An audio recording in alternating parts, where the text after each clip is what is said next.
앞서 이재명 대통령이 통합 혹은 여러 넥타이로 여러 메시지를 건넸다면 취임 선서가 끝나고 곧바로 국회 사랑제를 찾아서 우원식 국회의장을 포함해서 야당 대표와 점심을 함께 했습니다. 점심 메뉴는 통합의 상징인 비빔밥이었습니다. 국민 대통합이 절실할 때라 오늘 식사는 비빔밥으로 준비했습니다. 재료는 경기, 강원, 충청, 영남, 호남, 제주 재료를 골고루 사용했습니다. 서울은 없는데 서울은 장소가 서울이기 때문에 물도 역시 마찬가지고. 저부터 잘 해야 되겠죠. 우리 천하람 대표님도 우리 김용태 대표님도 제가 잘 모시도록 하겠습니다. 오늘 현충원에서 대통령님 처음 뵈었을 때 대통령님 이렇게 불렀더니 오늘부터 호칭을 바꿉니까? 그래서 아직 익숙하지 않지만, 그리고 저도 워낙 유순한 사람인데 국회에 오니까 너무 싸움하는 사람으로 바뀐 것 같아요. 저 읽어보면 굉장히 재밌고 잘 까불고 그러는 사람이거든요. 그래서 의장님께서 오늘 비빔밥을 주신다 그랬으니까 잘 화합해야 되는데 육회해야 되겠죠. 그래서 그 비빔밥에 육회가 꼭 들어와 있으면 좋겠습니다. 유쾌한 비빔밥으로 즐거운 정치 같이 했으면 좋겠습니다. 이제 저희가 오늘부터 민주당이 여당이 되는 거죠. 아쉬운 것은 이제 제 임기가 일주일밖에 안 남았다는 겁니다. 예, 유쾌한 정치 될 수 있도록 같이 해주셨으면 좋겠습니다. 분위기 메이커 역할을 박찬대 원내대표가 톡톡히 했네요. 유쾌한 비빔밥, 그래서 육회 비빔밥을 준비했다.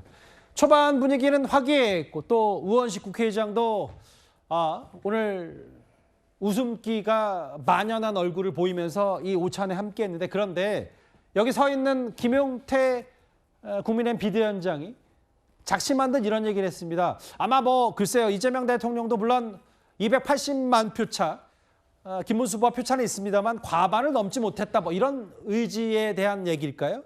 첫날부터 이재명 대통령 면전에서 김용태 비대위원장이 이런 쓴소리를 했습니다. 먼저 당선을 축하드립니다.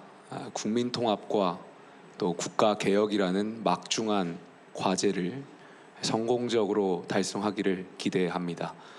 그런 점에서 내일 여당이 본회의에서 처리하려고 하는 공직선거법, 법원조직법, 형사소송법 개정안 처리는 매우 심각히 우려가 되고 있습니다. 대통령님 당선과 취임을 진심으로 축하드립니다. 다른 문제는 모르겠으나 많은 국민들께서 우려를 가지고 계시는 사법부에 관한 문제들, 특히 대법원, 대법관 증언들을 포함한 이 법치주의와 삼권 분립에 관한 문제들은 충분한 반대 의견도 들으시면서 좀 신중하게 추진해 주시기를 다시 한번 부탁드리겠습니다. 김용태, 천하람 두 야당 대표가 선거법과 법원조직법 처리 매우 우려스럽다고 했는데, 잠시만요. 오늘 정청래 법사위원장이 공언한 대로 법사위에서 대법관 증언법이 소위를 통과했습니다. 그러니까 기존 16명을 늘려서 30명으로 하겠다라는 거고, 법사위 소위를 통과했다. 장현주 변호사님, 이게 사실은 취임 첫날이고, 일단 정청래 법사위원장의 취지는 국회는 국회 일을 하겠다라고 하면서 이건 이재명 대통령의 공약이었기 때문에 법사위 처리도 하겠다, 이런 의지로 보입니다. 그렇죠. 이재명 대통령의 공약에도 들어 있었습니다. 대법관을 증언하는 것이었는데요. 특히나 정청래 의원이 이야기하는 것처럼 사실 이재명 대통령이 오늘 이제 취임을 하고 광복 행보를 보여주고 있지만 그것과는 별도로 국회는 국회 할 일을 해야 된다라는 부분도 저는 명확하다라고 생각합니다.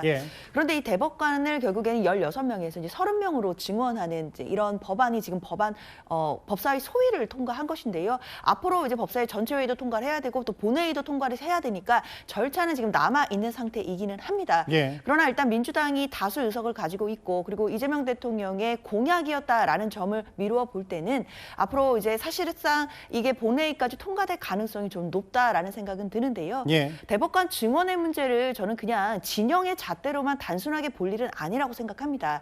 현재 사실 대법원에 사건들이 많이 몰리고 있거든요. 대법관 한 명이 1인당 연간 수천 건의 사건을 처리해야 된다라는 이야기들도 있고 그렇기 때문에 업무 과도도 분명히 있습니다. 예. 그렇다면 국민들의 입장에서 봤을 때는 헌법상 보장되어 있는 재판받을 권리라는 부분이 실질적으로 제대로 보장되고 있는지 이 부분에 대해서 미흡하다라는 지적도 분명히 있어 왔거든요. 따라서 대법관을 증언해야 된다라는 논의는 예전에도 사실상 사법부에서도 있어 왔고 법조계에서도 있어 왔던 논의였기 때문에 예. 이것을 그냥 진영의 논리로 뭐 찬반을 나눌 그런 단순한 문제는 아니라고 봐야 될 것 같고 국민의 실질적인 재판받을 권리의 확대 그리고 실현이라는 관점에서 본다라고 한다면 대법관을 증언하는 부분 이 부분도 얼마든지 추진할 수 있는 방향이 아닌가라고 생각합니다. 근데 윤기찬 부위원장님 이제 뭐 어쨌든 대통령의 공약에 여러 포함이 돼 있었고 근데 이제 김용태 비대위원장과 천하람 원내대표가 했던 얘기는 이게 공직선거법 형사소송법 개정안 등도 처리한다. 혹은 오늘 대법관 증언법.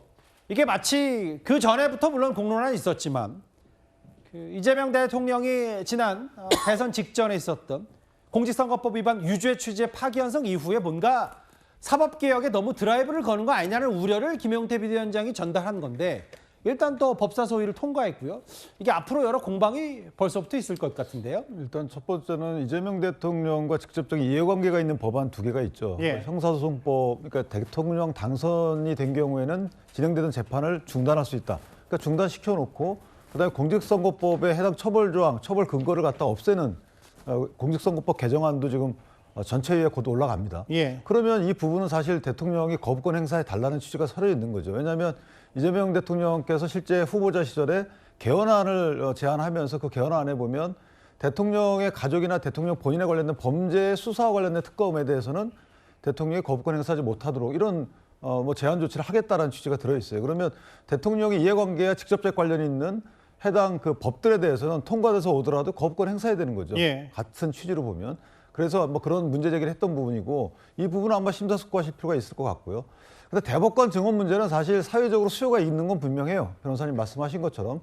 그런데 왜 아직까지 안 됐느냐. 그러니까 여당이 대통령이 그 과반을 획득한 부분이 그런 정보가 많이 있었는데도 불구하고 저걸 못했던 이유는 대법원과 협의 절차가 원활하지 않았기 때문이에요. 예컨대 정부조직법을 국회에서 임의로 행정부와 상의 없이 임의로 통과시킬 수가 없잖아요. 예. 왜냐하면 정부의 어떤 부분을 늘리고 하는 부분들은 사실 행정부의 자유재량이거든요. 근데 국회가 그냥 마냥 이번에 뭐 국회 부총리 몇 개를 더 만들죠 라고 할 수 없는 것과 똑같이 예. 대법원의 구성과 관련된 법원조직법도 똑같아요. 이것도 대법원의 동의가 있어야 되는 것이지 그게 이제 상권분립의 기본 취지 아니겠습니까? 예. 국회가 일방적으로 처리를 못 해온 거죠. 그런 이유 때문입니다. 알겠습니다. 그렇다면 그 부분도 대법원하고 논의를 해가지고 논의가 반영되고 어느 정도 국민적 설득이 된 이후에 처리해야 되는데 절반 이상 2배를 늘린다는 게 이게 저는 좀 너무 인원수도 많고 급진적이다 이런 생각이 듭니다.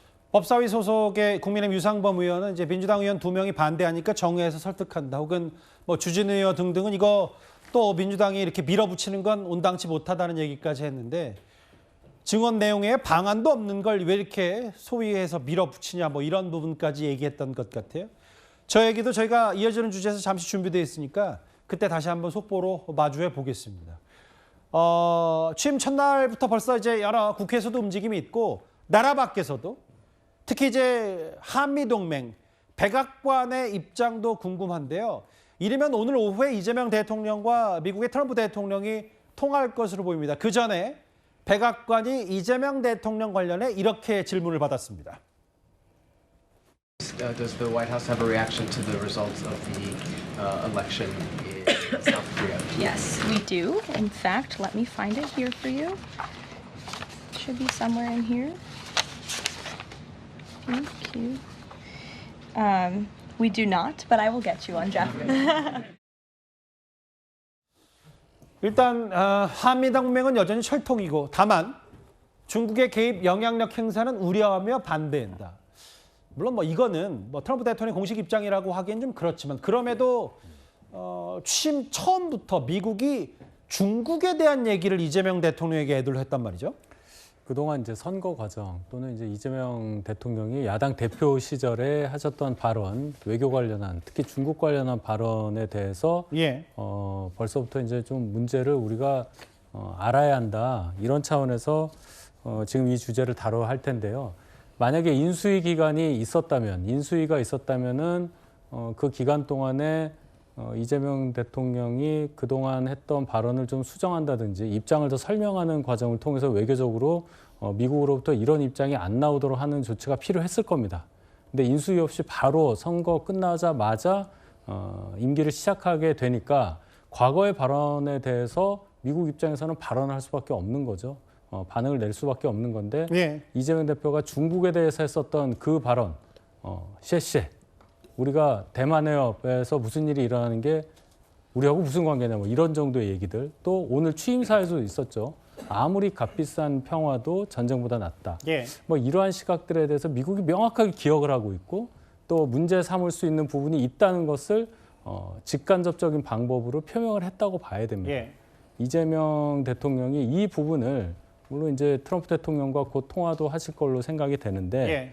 잘 설명을 해서 특정 국가, 특히 중국이란 나라가 우리나라 대통령이 뽑힌 날 이 선거 결과에 대한 반응으로 언급이 됐다는 점을 굉장히 중하게 생각을 해서 예. 뭔가 외교적으로 좀 잘 풀어나가는 그런 모습을 반드시 보여야 한다 이렇게 생각합니다. 여기 보면 화면을 볼까요? 이제 백악관의 오늘 입장은 중국의 개입과 영향력 행사는 우려하며 반대한다. 한미동맹은 철통이다라는 얘기를 했고 이제 이재명 대통령은 순차적으로 주요 정상들, 주요 국가 정상들과 전화 통화해서 뭐 취임 축하도 받고 할 텐데 아까 지나갔던 새로운 내용의 자막 잠시 한번 다시 부탁드릴게요. 중국도 입장을 냈어요. 미국 백악관에 중한 관계를 이간질하지 말라라고 하면서 당선을 축하하고 양국 관계 발전 고도로 중시한다. 뭐 중국 중요한 이웃이자 협력 동반자다.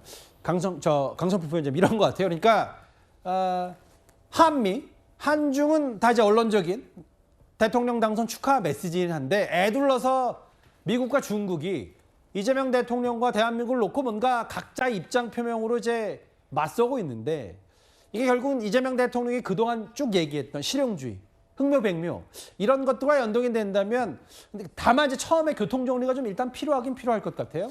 미국 입장에서는 한국의 국내 정치에서 이재명 대통령을 평가했을 때 예. 친미보단 친중이라는 어떤 의심이 있기 때문에 여기에 대해서 선제적으로 좀 확인을 하고 분석하려고 하는 것이 아닌가라고 생각이 되어지고 예. 또 이제 미국의 인태 전략에서 대중국을 견제하려는 것을 좀 선제적으로 우리나라에게 좀 띄워본 것이 아닌가라고 저는 생각을 해봅니다. 예. 그러니까 먼저 한국이 좀 중국과 선을 그어주길 바라는 일종의 우회적인 태도를 요구하는 것이라고 좀 생각을 하고 여기에 대해서는 이재명 대통령께서 현명하게 잘 대처하리라고 생각합니다. 그리고 두 번째로는 예. 지금 미국에서 트럼프 대통령이 미국 연방 국제통상법원으로부터 관세 조치에 대해 가지고 시행 금지 명령을 받았습니다. 이게 예.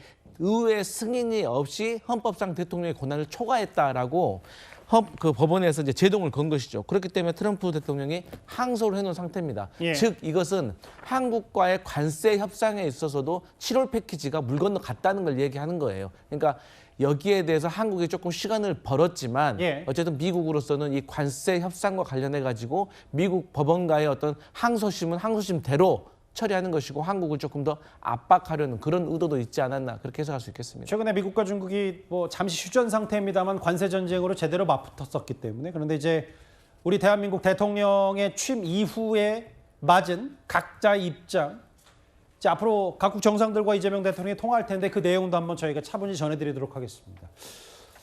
오늘 취임 첫날에 이재명 대통령의 동선 취임 선서 메시지 얘기를 해봤고 실제로 저희 뉴스탑의 앞부분에는 국민의힘 선대 해단식 현장 연결해서 김문수 후보의 목소리도 들어봤습니다.